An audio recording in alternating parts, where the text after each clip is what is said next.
Welcome to the 7th day of our musical novena. Our 9 days of waiting for the gift of the Holy Spirit through music and prayer are coming to an end. Today's music, a great favourite, is introduced by Olly Bowes, who writes, "I sang at Ely Cathedral when I was a treble and started composing at Bedford School, where I was allowed to work with Voces 8 on a couple of pieces of mine. I also got involved with opera as well as continuing my choral singing. I spent a year working as the director of music at St Mark's, Florence, upon whom I foisted a number of compositions and with whom I put on several operas. I then began my undergrad at Bristol and have sung with a couple of churches around the city, as well as getting works performed by the university singers, conducted by David Bednall at the time. I continued to sing with the opera groups both in the university and in Bristol more generally. At the end of my undergrad, I worked with Love Opera on performing my debut opera, The Picture of Dorian Gray, which was an amazing experience. And this, in part, drove me to continue my studies by starting a master's degree in composition at Bristol. Since then, I've started singing with the Cathedral, which has been a wonderful return to daily choral music making. Olly, thank you, and now I'll hand over to you to introduce today's piece of music.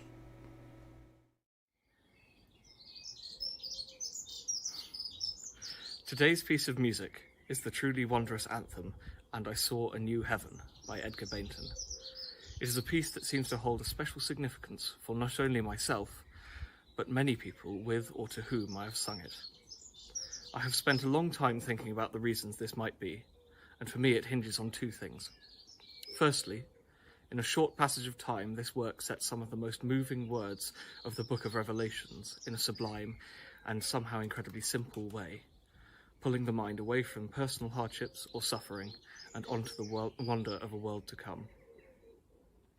Secondly, and more prosaically, the text that Bainton set makes the work very suitable for this time of year when schools and choirs are normally beginning to wind down for the long summer holidays, and so it has gained, to me, an air of nostalgia by indicating the end of things, of the school year, of time spent with a choir, or even as a sad, joyous end to a funeral, as indeed this text does on a much grander scale. Edgar Bainton was born in Hackney in 1880. At first a talented pianist, he was given a scholarship to study composition under Charles Stanford alongside George Dyson and William Harris, and afterwards started towards a career as a composer of opera and orchestral works. Yet, in the summer of 1914, as he was travelling to Bayreuth for the annual festival celebrating the music of Richard Wagner, he was arrested by the German government, along with so many others living and working in Germany at the time, and placed in Ruhleben prison camp. I recently spoke to my grandmother about Ruhleben, as her father, Eric, was also imprisoned there.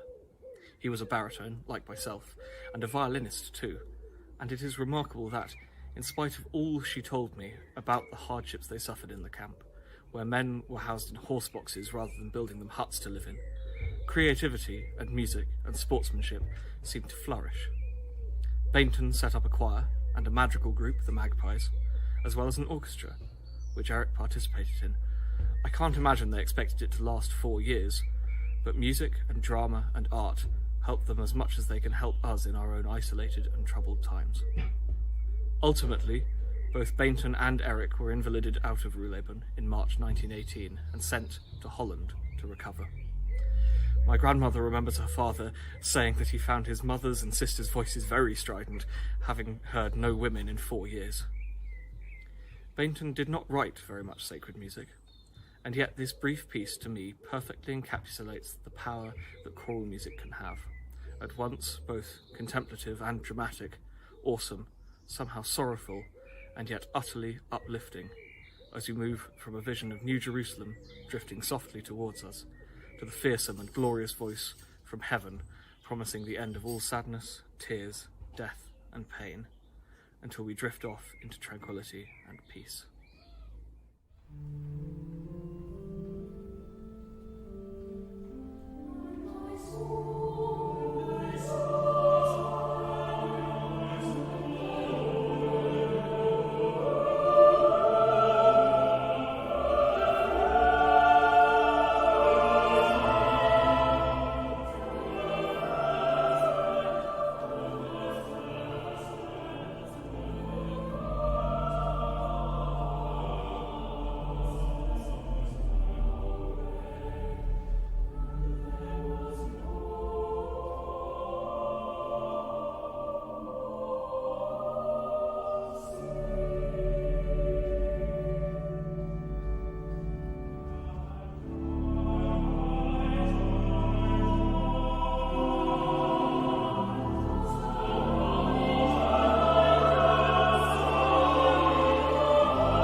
A prayer of Teresa of Avila as we look towards the heavenly city, the New Jerusalem, where there will be no more mourning or crying, and every tear will be wiped away.